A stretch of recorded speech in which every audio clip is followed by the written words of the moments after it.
Have a great day. இன்னைக்கு நம்ம கிளாஸ்ல ஃபினான்ஷியல் மேனேஜ்மெண்ட் அந்த சப்ஜெக்ட்ல கேபிட்டல் ஸ்ட்ரக்சர் இத பத்தி டீடைல் எக்ஸ்பிளனேஷன் பார்க்க போறோம். எஸ், ஃபர்ஸ்ட் கேபிட்டல்னா என்ன, ஸ்ட்ரக்சர்னா என்ன, ஒரு சின்ன இன்ட்ரோ மட்டும் பார்த்துடலாம். எஸ், நம்ம எல்லாருக்குமே தெரிஞ்ச கான்செப்ட் தான். கேபிட்டல் அப்படின்னா ஓனர்ஸ் இன்வெஸ்ட்மெண்ட். ஸோ இதுதான் கேபிட்டல் அப்படின்னு சொல்றோம். ஓகே, இந்த ஓனர் இன்வெஸ்ட்மெண்ட் ஒரு கம்பெனில எப்படி இருக்கும் அப்படின்னு பார்த்தோம்னா லாங் டேர்ம் இன்வெஸ்ட்மெண்ட்டாக தான் இருக்கும். ஸோ ஒரு ஆர்கனைசேஷன்ல ஒரு பிஸ்னஸ்ல ஓனர் லாங் டேர்ம்ல இன்வெஸ்ட் பண்ற அமௌண்ட் தான் கேபிட்டல் அப்படின்னு சொல்றாங்க. ஸோ இந்த கேபிட்டல் எப்பெல்லாம் இன்க்ரீஸ் ஆகும், எப்படியெல்லாம் டிக்ரீஸ் ஆகும் அப்படின்னு பார்த்தோம்னா அடிஷ்னல் கேபிட்டல் ஏதாவது இன்ட்ரடியூஸ் பண்ணாங்க அப்படின்னா கேபிட்டல் இன்க்ரீஸ் ஆகும். தென் கம்பெனி ஏதாவது ப்ராஃபிட் ஏர்ன் பண்ணுச்சு அப்படின்னா கேபிட்டல் இன்க்ரீஸ் ஆகும். So as like the case எப்பெல்லாம் டிக்ரீஸ் ஆகும் அப்படின்னு பார்த்தோம்னா கம்பெனி லாஸ் ஏதாவது ஃபேஸ் பண்ணுச்சு, பேர் பண்ணுச்சு அப்படின்னா தென் தட் கேஸ்ல கேபிட்டல் டிக்ரீஸ் ஆகும். தென் அதே மாதிரி டிராயிங்ஸ், அதாவது ஓனரே ஏதாவது எடுத்துட்டாரு, கேபிட்டல்ல இருந்து ஏதாவது அமௌண்ட் எடுத்துட்டாரு அப்படின்னா தென் கேபிட்டல் ஆட்டோமேட்டிக்கா டிக்ரீஸ் ஆகும். Then next one is structure. Yes, ஸ்ட்ரக்சர்னா ஒரு டிஃப்ரெண்ட் பார்ட்ஸ்ன்னு வச்சுக்கலாம், டிஃப்ரெண்ட் ஆப்ஜெக்ட். ஸோ அதை ஒரு ஃபார்மா, ஒரு அமைப்பா கொண்டு வர்றது தான் ஸ்ட்ரக்சர் அப்படின்னு சொல்றாங்க. ஸோ இது வந்து கேபிட்டல் ஸ்ட்ரக்சர். ஃபினான்ஷியல் மேனேஜ்மெண்ட் டேர்ம்ல இந்த கேபிட்டல் ஸ்ட்ரக்சரை என்ன சொல்றாங்க அப்படின்னு டீட்டெயிலா இப்ப பார்க்கலாம். எஸ், ஜான் ஜே ஹாம்டன் அப்படிங்கிறவர் ஒரு டெஃபினிஷன் சொல்லியிருக்காங்க கேபிட்டல் ஸ்ட்ரக்சருக்கு. அதாவது combination of debt and equity, டெட்டும் ஈக்விட்டியும் சேர்ந்து ஒரு நிறுவனத்துக்கு, ஒரு ஆர்கனைசேஷனுக்கு, ரெண்டும் சேர்ந்து ஒரு ஆர்கனைசேஷனுக்கு நிதி அளிக்கிறது. விச் மீன்ஸ் அசெட், என்னோட அசெட்டை இன்க்ரீஸ் பண்றதுக்காக, என்னோட ஃபர்முக்கு, என்னோட பிசினஸுக்கு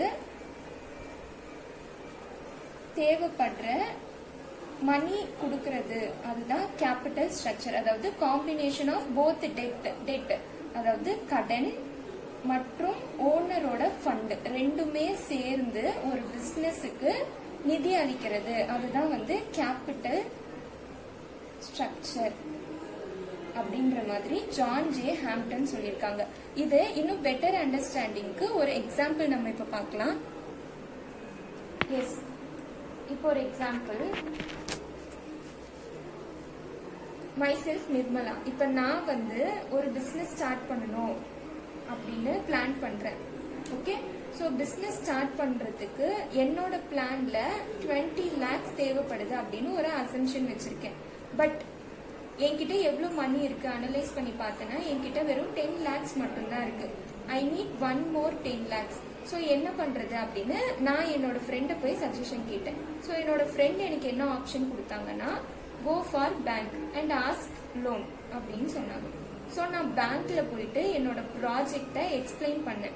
எக்ஸ்பிளைன் பண்ணதுக்கு bank is ready to give me loan. But அவங்க எனக்கு சில ரெஸ்ட்ரிக்ஷன் சொன்னாங்க. என்ன சொன்னாங்க அப்படின்னா நான் கேட்குற 10 lakhsக்கு 10% இன்ட்ரெஸ்டோட பே பண்ணணும், ரீபே பண்ணும்போது 10% இன்ட்ரெஸ்டோட பே பண்ணணும். தென் ஏதாவது செக்யூரிட்டிஸ் கொடுக்கணும் அப்படின்ற மாதிரி அவங்க எனக்கு சொன்னாங்க. ஸோ அதனால என் செக்யூரிட்டிஸ் பே பண்ண சொன்னதுனால என்கிட்ட இருக்க ஜுவல்ல நான் எடுத்துட்டு போய் பேங்க்ல அடமானம் வச்சு 10% அதுக்கு அக்செப்ட் பண்ணி அக்ரிமெண்ட் சைன் பண்ணி நான் பேங்க்ல போய் லோன் எடுத்துட்டேன். ஸோ இப்போ என்கிட்ட 10 lakhs பேங்க் லோன் இருக்கு. தென் இனிஷியல் அமௌண்டா நான் கொண்டு வந்த 10 lakhs இருக்கு. ஸோ டோட்டலா 20 lakhs வச்சு என்னோட பிசினஸ ரன் பண்ணிட்டு இருந்தேன். பட் ரன் ஆயிட்டு இருக்கும் பொழுதுதான் எனக்கு தெரிஞ்சது ஐ நீட் 1 more 10 lakh அப்படின்ற மாதிரி. ஸோ நான் திரும்ப பேங்க்கு கிட்டயே போயிட்டு லோன் கேட்கலாம் அப்படின்னு பார்த்தோம்னா நான் ஆல்ரெடி இன்ட்ரெஸ்ட் பே பண்ணிட்டு இருக்கேன் நான் வாங்கின லோனுக்கு.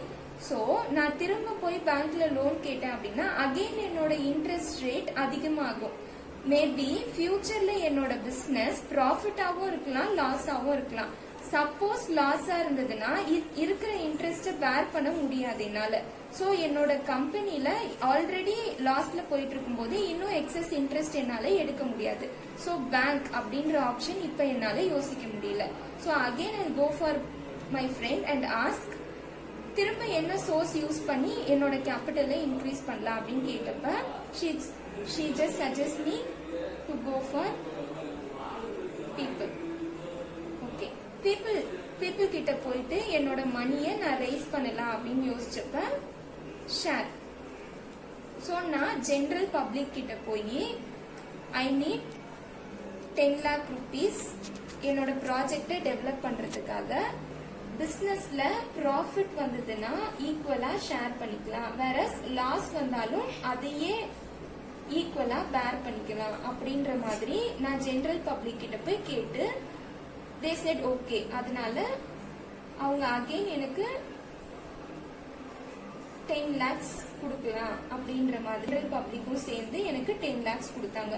ஸோ இப்ப நான் செல்ஃபா போட்ட 10 lakhs தென் பேங்க் கிட்ட போய் டெட் அதாவது லோனா கேட்ட 10 lakhs ஜெனரல் பப்ளிக் கிட்ட போயிட்டு ஈக்விட்டி ஷேரா ரைஸ் பண்ண 10 lakhs.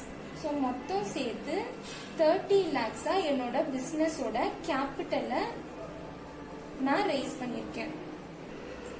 ஸோ இந்த மாதிரி 3 லாங் டேர்ம் சோர்ஸ் யூஸ் பண்ணி, அதாவது என்கிட்ட இருக்கிற அமௌண்ட், பேங்க் டெட்டு, தென் ஜெனரல் பப்ளிக் கிட்ட, இந்த மாதிரி 3 லாங் டேர்ம் சோர்ஸ் யூஸ் பண்ணி என்னோட கேபிட்டலை நான் ஃப்ரேம் பண்ணியிருக்கேன்.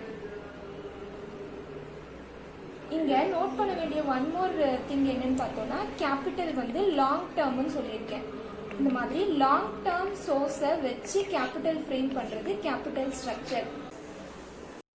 ஏன் நம்ம பர்டிகுலரா லாங் டேர்ம் அப்படின்னு சொல்றோம் அப்படின்னா, கேபிட்டல் அப்படின்ற ஒரு விஷயம் ஒரு கம்பெனியோட லாங் ரன்ல இன்வால்வ் ஆகி இருக்கு.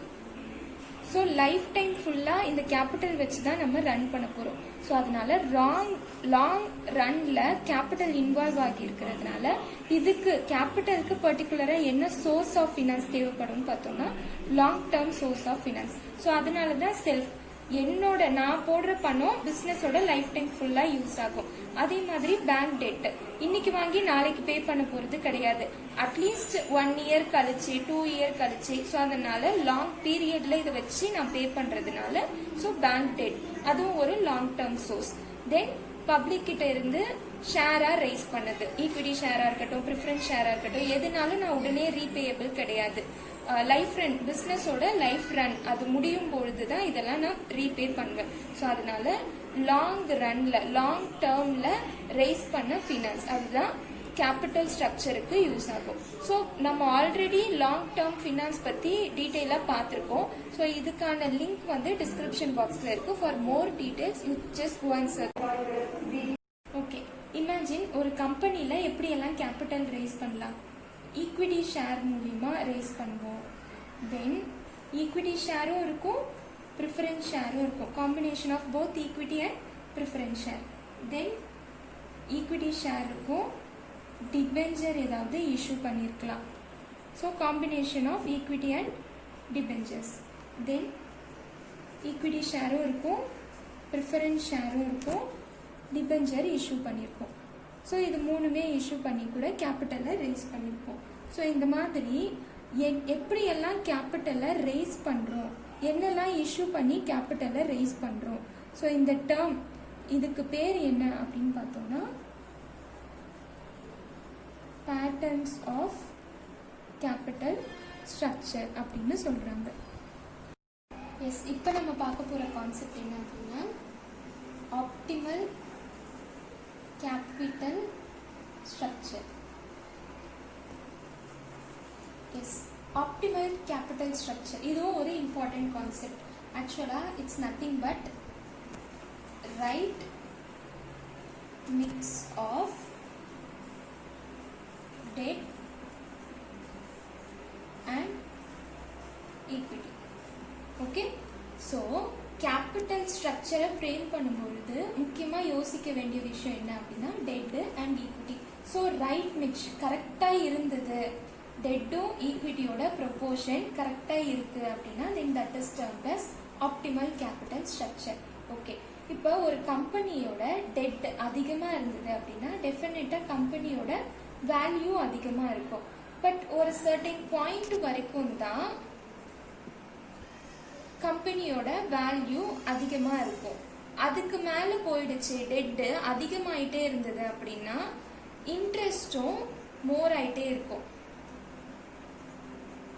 இன்ட்ரெஸ்டும் அதிகமாயிட்டே இருக்கும். ஸோ இன்ட்ரெஸ்ட் அதிகமாக அதிகமாக ஸோ நம்ம பேர் பண்ண வேண்டிய வேல்யூ, அது இன்ட்ரெஸ்டோட பேர் பண்ண வேண்டிய வேல்யூவும் அதிகமாயிட்டே இருக்கும்.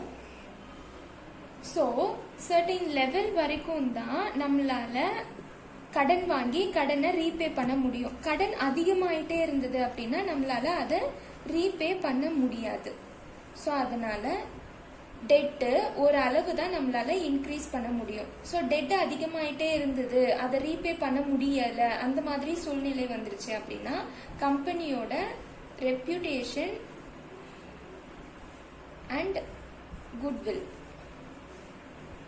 ரெண்டுமே ஸ்பாயில் ஆயிடும். ஸோ இது நம்மளோட கம்பெனியோட ஃபியூச்சரை அஃபெக்ட் பண்ணும். So having correct debt and equity proportion is very important for any business. Therefore, a mixture of debt and equity at right proportion is termed as optimal capital structure. Okay, capital structure, patterns of capital structure, optimal capital structure. இந்த வீடியோல இந்த மூணு கான்செப்டும் நம்ம பார்த்திருக்கோம். I hope you have better understanding on this concept. Thank you.